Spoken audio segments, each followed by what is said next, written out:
All attendees are in listen-only mode.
So,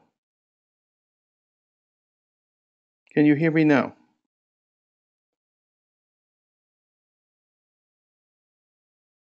Can everyone hear me now? If you could just kind of raise your hand or just give me a quick, there you go. Okay.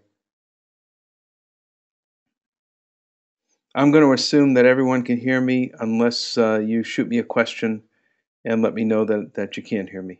Wonderful. Thank you. Alrighty then. I was giving you just a quick overview of who TRP is. And so this screen really gives you a summary of who we are as a company. We're the only firm in the global fitness industry to focus exclusively on member loyalty and retention. And we do research. We are a research firm once as kind of our primary approach. Then we do software development, training, and coaching. I start every webinar with this curve because this really does sum up why we exist and really what one of the most important issues that we're dealing with as fitness operators is, and that is the retention rate of our facilities.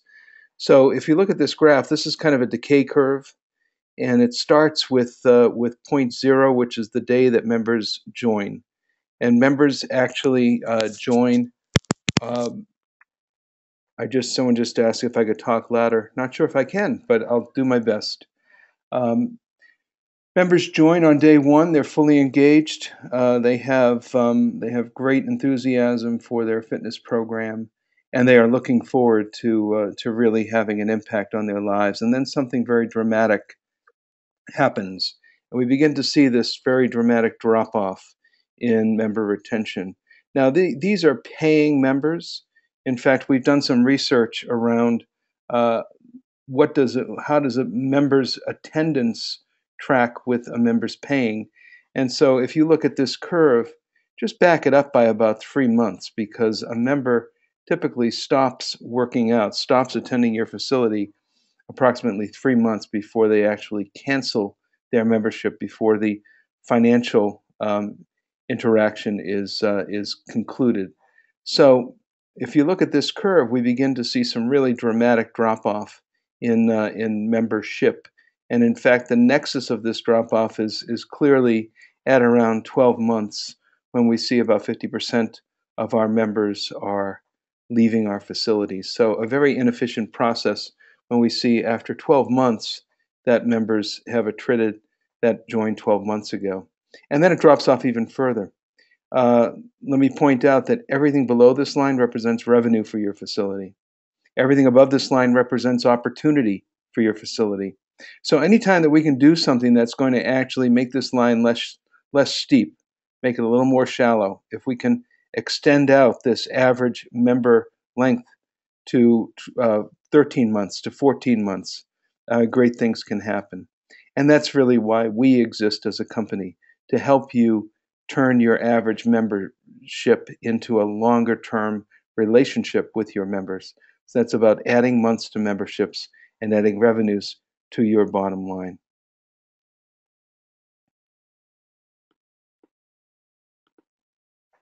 So here's just kind of a quick overview of who we are, why we exist. We help fitness organizations manage and maximize the member experience. We are passionately focused on helping you keep your members happy and keeping your members longer. And we believe that the commoditization of health and fitness, which is pretty much predominated right now by a lot of the budget clubs, the $10 a month clubs, has really eroded the fitness industry's true purpose, which is to improve members' health and well being over the long haul. So I want to point out one quote to you, and I would trust that you would commit this quote to memory. And this is a fellow who's a trusted confidant to TRP. He's actually Frederick Reichelt, who developed the Net Promoter Score survey, which is a survey that we are promoting and installing in many of our customer facilities around the world. And what he says is retention is not simply one more operating statistic. It is a central gauge that integrates all dimensions of a business and measures how well that firm is creating value for its customers.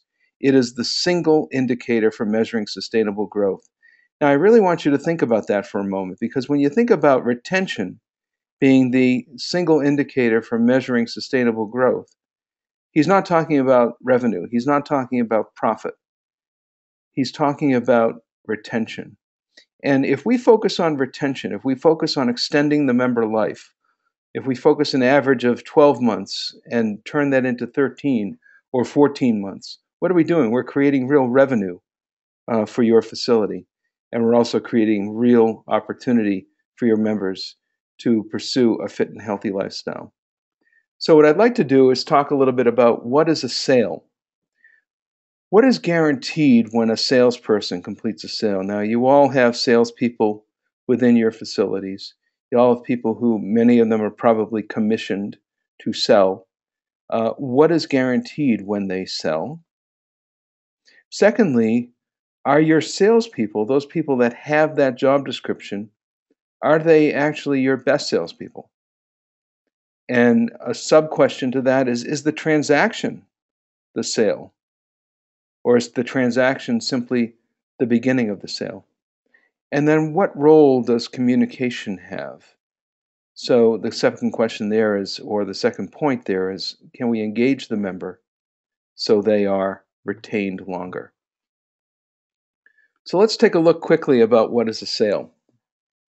Well, typically within the fitness environment, a sale is executed by a salesperson. They will sit at a desk or a series of desks, and as prospects come in, they will go through a drill. That drill is usually take them on a tour of the facility. And in fact, if a prospect is looking around, shopping your fitness club versus other fitness clubs within the marketplace that you serve, they've probably been taken on several of these tours. So they know the difference between a treadmill and a cross trainer. They know the difference between a functional training area and a strength training area. But this is typically what we do when we present to our prospective members. It's about showing them the physicality of our facility. Secondly, that is a commissionable transaction. So that member is incentivized, is actually empowered to close that sale. And to close that sale very often at whatever cost, especially when you get to the end of the month. And you know what I mean, when we have month-end closeouts and people are scrambling to make their numbers and calling prospects far and wide to get them into the facility, to offer them something that is absolutely difficult to turn away from. A great deal, a great offer, a great opportunity. And that makes the transaction negotiable. People don't always pay the same price for the services and opportunities that you provide to them. So I want you to think about that. Secondly, it's variable. That transaction could last 30 days if you're a month-to-month provider, or it could last 30 months or 30 years. So that particular transaction it starts on day one, but how long will that transaction end? How long does that transaction actually translate into a sale that keeps selling for your facility day in and day out? We tend to measure our success in 30-day increments. Let's make our numbers this month. And we have whiteboards in our office, and we're changing them with frenetic action, and we're looking to really move that number forward on a month in, month out basis. Is that a sale? I want you to think about that for a moment. What is a sale not what is a sale not? A sale is not a guarantee of revenue past a contracted period. Now, I just implied a moment ago that a sale is a transaction. And I truly believe that a sale is just that. It is a transaction. It gives you permission to continue selling to that member over a period of time, whether it's 1 month, 1 year, 10 years. So that transaction is what is typically something that we call a sale. And it doesn't guarantee anything beyond a contracted period. So if we're a month-to-month provider, we can sell today and we can see that member leave us and stop paying us in 30 days or perhaps in 60 days. But still, it's not an enduring revenue stream for us. So we have no assurance as well that it will make a difference in one's life. And isn't that what we're in business for to begin with? We're in business to make a difference in the life of the individual. And when we sell based on these 30-day cycles, what is happening is we're actually contradicting what our purpose is as an organization. So think carefully when you think about selling. Think about the sale as the transaction, and think about the real sale as being the relationship that we build with members over a longer period of time. And there's no assurance, too, that that transaction, that initial sale, will create additional sales. We often will ask members on day one, can you give me the name and email address or phone number of a friend or a family member who might be interested in joining our club? Well, you're not going to endorse something that you have yet to experience. So I would suggest to you that maybe at the point of sale, trying to get references and referrals is probably not the right time. Additionally, when a member comes in for their training assessment or for their fitness assessment, think about that. Think about, is that the right time for a member to be given a pitch for personal training? Are they ready for it? Food for thought. I noticed that someone suggested that the slideshow is frozen. Can you just tell me if you're seeing the slides advance? Just shoot me a quick question or with a comment and let me know. Thanks. So let's get down to the question. Who are your best salespeople? Are they focused on a sale or on a transaction? Thanks very much. I got your answers. Are they focused on a sale or a transaction? Are they focused on numbers, or are they focused on the faces that lie behind those numbers? And are they focused on the life-changing qualities of fitness? As I go around the country meeting with clubs and club chains and customers, one of the things that to me strikes me as very interesting and actually kind of alarming is the fact that many organizations are now calling selling production. We have to produce. We hire producers. We look at our production. And sales production really, truly is very important. It really is the top line of our business. But if all we do is focus on producing, on that production, we really lose sight of what it is that to be truly a fitness organization that has its members' best interests in mind. So, who are your best salespeople? Are they focused on a sale or a transaction? Are they focused on numbers?